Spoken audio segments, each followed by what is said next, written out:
Investigators continue to piece this tragic bus accident together as this man faced a judge earlier today. On WFTV Tonight, we're speaking to loved ones as investigators continue to piece this tragedy together. Live on WFTV Tonight at 11. On WFTV Tonight, people across Central Florida are coming together to mourn the loss of multiple migrant workers. Amidst the darkness, we find solace in the light of unity. Police say their lives were cut short by an impaired driver. For the court, you're charged with 8 counts of DUI manslaughter. What more we're learning about the crash that killed them, as well as the arrest of that DUI suspect. Plus, a new look at the moment pro-Palestinian protesters clashed with Orlando police. We're walking you through this body camera video capturing chaos leading up to 2 arrests. Everybody get back! And then 9 investigates how a fraudulent insurance policy cost this woman months of valuable time to treat her lung cancer. We don't know more. We don't know if it's anywhere else. We don't know. This is WFTV Tonight. And we begin with a night of mourning in Central Florida. Members of the community came together to remember the lives of 8 migrant workers killed during a crash in Marion County. Good evening, I'm Greg Warman. And I'm Martha Sagowski. The victims were on their way to work yesterday morning when police say a man driving under the influence sideswiped their bus on State Route 40. That caused the vehicle to veer off the road, crash into a fence, and hit a tree before flipping into an open pasture. At least 38 others were injured. And today, the man accused of driving the truck that caused that wreck appeared in court. Brian Howard is facing 8 counts of DUI manslaughter. And tonight, we are digging into this report. It reveals new details about his DUI arrest. But first, we want to send things out to our Chantal Navarro live in Apopka, where that vigil for the victims took place tonight. And Chantal, you spoke to one of the victims' family members still in Mexico. Yeah, I spoke to the mom of Cristian Dora. She's still in Hidalgo, Mexico, but her son, 24-year-old Cristian, he just arrived here just about 2 weeks ago, hoping to really give his family a better life. And after all of that hope and dreams, now he's gone and his family's still looking for answers. Through song, candlelight, bowed heads and prayer. Our hearts are heavy with grief and our souls are burdened with sorrow. Farm Workers Association of Florida and allies honor the lives of 8 migrant workers who died this week during a crash in Marion County. Troopers say a man under the influence hit the bus they were on, killing them and leaving dozens of others hurt. It happened early Tuesday morning while the group was on their way to work. Let this tragedy then serve as a reminder of the importance of valuing and protecting the lives of all workers, regardless of their background or status. The 7 men and 1 woman who died moved here from Mexico through the H-2A program, a temporary work visa specifically for agriculture workers. They were between the ages of 18 and 31 years old. 24-year-old Cristian Dora was among them. He had just arrived to Florida 15 days ago to work in watermelon production. Lindísima persona que él. No le pedían apoyo, él no negaba. Dora's mother, Santos del Carmen Viera Moreno, says he was a beautiful person who never asked for anyone's help and always gave a hand when he could. She says the whole reason her son came here was to make money to send back to his wife and 5-year-old daughter. She says she's proud of the person he was and how badly he wanted to succeed. Me siento orgullosa de mi hijo. Now she's desperately waiting for answers over how to bring her son's body back to the state of Hidalgo. Juan Sabinas Guerrero with the Mexican consulate of Orlando says if his employer won't cover medical and funeral costs of the victims, the government of Mexico, yes, we will do it. And the Farm Workers Association of Florida is also trying to help. Besides this vigil, they're also trying to gather funds with the community. They have a GoFundMe page, and at last check, it looks like they have $63,000 saved. That's just so far tonight. They just started it yesterday. They're hoping to get $80,000 so that they can give about $10,000 to each one of those 8 families. If you want to help their cause, you can find the link with this story right now on WFTV.com. Live in Apopka, Chantal Navarro, WFTV Tonight. Chantal, thank you. Earlier today, Channel 9 was able to get onto the buses similar to the one involved in yesterday's crash, and Felicia Ashley was unable to find seat belts or safety restraints on these vehicles. Workers we spoke with said Alvera Trucking regularly used the buses to take them to Cannon Farms. According to documents from the U.S. Department of Labor, the trucking company filed paperwork for 43 migrants to work at the farm from the 1st of this month to June. More now on the man accused of causing that deadly crash that killed 8 of those migrant workers. These documents explain what FHP officers observed while testing Brian Howard hours after the crash. They say Howard's eyes were bloodshot and his speech slurred when asked about physical limitations. Howard told officers his foot was hurt during a different accident just days before. According to the report, Howard was unable to walk in a straight line, follow certain instructions, or balance on one leg. As a result, he was arrested for driving under the influence and taken to the jail. There, 8 hours after the crash, Howard took a breathalyzer test. It did not find alcohol in his system, but we do want to note the results of a blood sample taken at the scene of the crash have not yet been released. Greg? In my hand is the actual police report, which details the investigation into the driver suspected of DUI. To my right, Chris Beckton, former Orlando Police Department investigator of DUI crashes, prior to that, homicide and other vehicle accidents as well. And Chris, thank you for being here. You have read this report. What stands out from these pages? What really stands out is the field sobriety exercises that were conducted and the evidence that was left at the scene of the crash. It was very indicative of a high-speed crash, and the exercises kind of lead one to suspect that the at-fault driver was under the influence of some type of drug. In terms of driving under the influence, I've been in Florida long enough to remember when it was DWI, which was driving while intoxicated. DUI covers all drugs or all influences. That's correct, it does. And there's a lot of times you have a combination of alcohol and drugs, not just the drugs or just the alcohol. And when you cover DUI and people that are intoxicated behind the wheel, this is the ultimate result. It is, and it's a message that all law enforcement try and get out to the community and stress about the importance of not being impaired when you drive. All right, Chris, thank you very much. We appreciate you stopping by. Thank you very much. All right, Chris Beckton, he's done this for his career. Some good insight tonight. And of course, count on Channel 9 for continued updates on this DUI investigation, as well as any developments on the victims involved in yesterday's crash. We'll be keeping you informed on air and online at WFTV.com. New tonight, Channel 9 has confirmed influential businessman and local philanthropist Harold Mills has officially resigned from his position of vice chair on UCF's Board of Trustees. It comes after his arrest earlier this month during a sex sting in Seminole County. According to the sheriff's office, deputies were receiving a slew of complaints about people having sex in public parks. Investigators then arranged encounters via the website Sniffies, a platform self-described as a map-based app for curious people. Besides Mills, Jairo Arias, Eric Tuttle, and now former Seminole County worker Leroy Green were also arrested. Mills has vowed to rebuild his reputation. A Volusia County corrections officer facing sexual misconduct charges. The sheriff's department says Lieutenant Jonathan Harding was arrested after other corrections officers reported suspicious activity to internal affairs. Harding was initially reassigned to duties outside the corrections division. Now he's on unpaid administrative leave pending the outcome of his trial.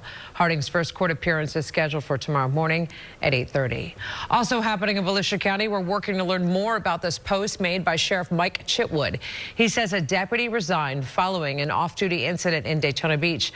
According to the sheriff, the deputy attempted to engage in a sexual act with a woman near Ridgewood Avenue. He called the conduct unacceptable. So far, the Daytona Beach Police Department has not filed criminal charges. Sheriff Chitwood says his office will provide any assistance necessary with its investigation. Greg? Hey, Martha, earlier today, Orlando police released this new body cam video capturing chaotic moments before officers arrested 2 pro-Palestinian protesters near Lake Eola. The organizers, Florida Palestine Network, told us this weekend's protests remain, quote, peaceful. However, as Channel 9's Ashlyn Webb explains and shows us, the video tells a different story. And we have reached out to Florida Palestine Network for comment on this newly released video, and we have not heard back. A judge now has to decide if a Mount Dora murder suspect is able to face a jury. Vicki Williams is accused of killing an elderly couple in their home in 2022. Police called it a random act. Williams' attorney says she is mentally ill and had 4 experts testify she's psychotic and schizophrenic. Prosecutors say it's all an act to avoid the death penalty. Deputies testified on their behalf and told the judge Williams behaves normally when she is isolated. Still ahead, some Daytona Beach businesses asking the city for help with what they call an aggressive homeless population. Coming up, what the city did that many say is making them feel a lot safer. But first, this Central Florida woman was diagnosed with lung cancer 6 months ago. Now investigates why she hasn't been able to receive treatment. Tom? Well, the hurricane season just started issuing their first outlook for this week in the tropics. It starts early, May 15th. I'm updating what we're going to be expecting for this entire hurricane season. Sky Witness 9 on Channel 9 Eyewitness News, bringing you closer to the scene during live breaking news. Sponsored by attorney Dan Newland. How do you vet your vet?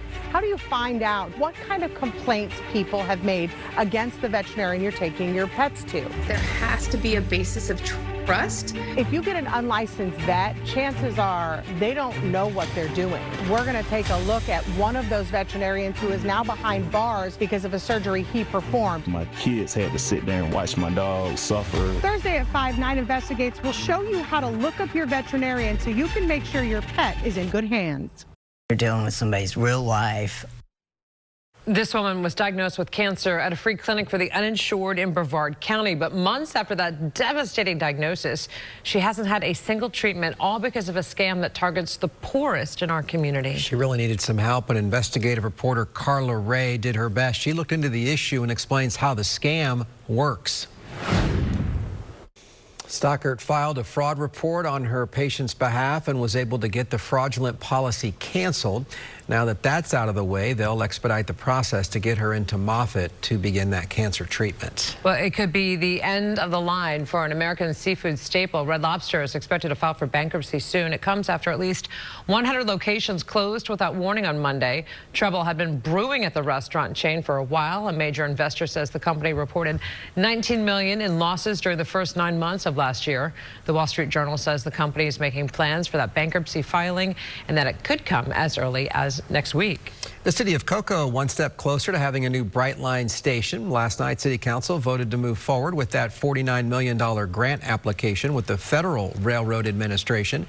City of Cocoa and Brevard County have already earmarked $5 million each towards the project. The city says the Cocoa station will be located on a portion of the 90 acres owned by either the city or Brightline in the Clear Lake Road corridor. We're collaborating with Brightline. We've been having meetings after meetings after meetings, but we are on solid ground. Even after the construction of the Cocoa Brightline station, the city says there will be plenty of room for either commercial or residential developments. All right, we woke up to some boomers today and some rain. Question is, will we have more tomorrow? No. We're dry tomorrow. We're dry Friday. Then we got the weekend coming, so we get a little breather here. But we're watching the tropics. Right now, we're 2 weeks away from the beginning officially of the season, but we had so many preseason storms, usually about once every other year, but we've had one almost every year for the last 10 or so, that the Hurricane Center on May 15th started issuing their daily Atlantic outlooks. And generally just taking a look at what's going on for this week, well, nothing. That's good. But we're expecting a busy season. And one of the reasons, the same thing we had last year, we have this year, record warm water temperatures already at summer-like levels, already upper 80s to near 90 degrees. And this stretches out all the way into the open Atlantic. And we also are getting away from the El Nino, which we had last season, which brought the strong wind shear over the Caribbean and the Gulf. One of the reasons why we hardly had any storms over here. We had a Dahlia, but that was kind of an aberration. This year, we expect La Nina to kick in, which usually means the jet streams farther north and hurricanes can become more plentiful.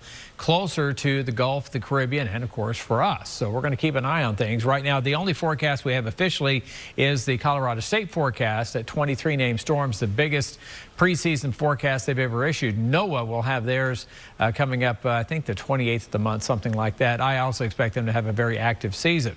Meanwhile, while the tropics stay quiet for a while, hopefully a long time, we have dry air moving in after some tumultuous storms today. Summer temperatures return tomorrow in Altamont Springs. We're back in the lower 90s. New Smyrna, if that's your speed. A nice beach day with highs still approaching 89 to 90. We'll keep it dry, as I mentioned at the top, for tomorrow and for Friday. Then for the weekend, our rain chance starts to sneak back up again. More of those becoming more typical daytime storms. We are about a week and a half or so away from the start of the wet season on average anyway. Here's your 7-day forecast. The weekend always in view. We go from a couple of stormy days to a couple of hot days with temperatures 93, 94 degrees, about 5 degrees above normal. Scattered afternoon storm Saturday. Another storm system will bring a better chance for rain on Sunday. And then it looks like a drier and hot pattern settles back in for next week. Martha? Tom, business owners in Daytona Beach asked the city to step in to help deal with what they call an aggressive homeless population after the break. The security pilot program put into place that appears to be working, and if it could be made permanent. Next. It's really giving you the who, what, where, and why of what's happening in your own community. The latest breaking news, the latest weather. County by county, town by town, city by city. We get you ready, weather, traffic, news. We're here to make sure that you have one less thing to worry about when you head out the door. Right now, we are working to learn more about a possible carjacking in Orange County. The sheriff's office says 2 victims were inside of the vehicle during the incident. Late this afternoon, investigators were able to locate a car and take 3 suspects into custody. Thankfully, none of the victims was hurt. In Marion County, 2 teens at a detention center are facing felony charges after starting a fire at the facility. Happened around 12:30 Monday morning at the Marion Regional Juvenile Detention Center in Ocala. Police say a 15-year-old and 16-year-old escaped their cells using a key. Then investigators say they headed for the facility's kitchen, where they started a small fire on a gas stove.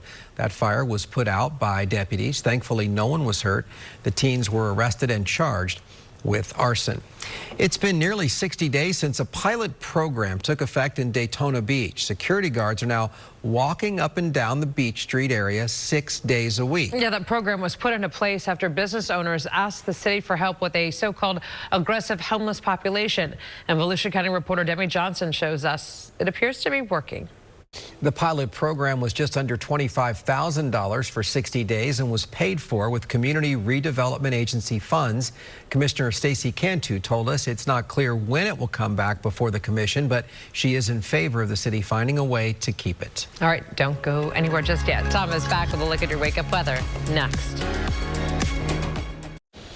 In Orange County, Animal Services in dire need of people ready to adopt or foster animals. The shelter says it's beyond capacity with more than 600 animals in its care. From now through Sunday, adoption fees for all pets are just $10. We just need adopters. We need fosters. We need volunteers. We need everything. The shelter hit capacity while shelters across the country also dealing with the peak of kitten season, the time of year when cats have their kittens. May is the peak month, but the season runs from April to October. And you can read more about how to adopt a pet at WFTV.com. So cute. Gosh, that cat was beautiful. Cats are cool. And Miley, 15 and a half. Your puppy dog is 15 and a half. Yeah. She's an old gal, but she's still kicking. Here's what's going on right now. We're off to a good start. Warm in the morning. Not going to have any rogue tornado watches issued tomorrow morning. Thank you very much. We're going to see temperatures back in the 90s. So tomorrow, hot day, getting ready for summer, which will last interminably. Yeah, how many straight days of it will we have? 90+ days of about 110. 100, yes. Yeah, what did we have last year? Like 130? 150. But who's counting? 365. Thanks for watching. We'll see you back here tomorrow night. Take care. Good night. Watch Eyewitness News from any device with Eyewitness News Livestream, sponsored by Bogan Munz & Munz. Choose results. Choose Bogan Munz & Munz.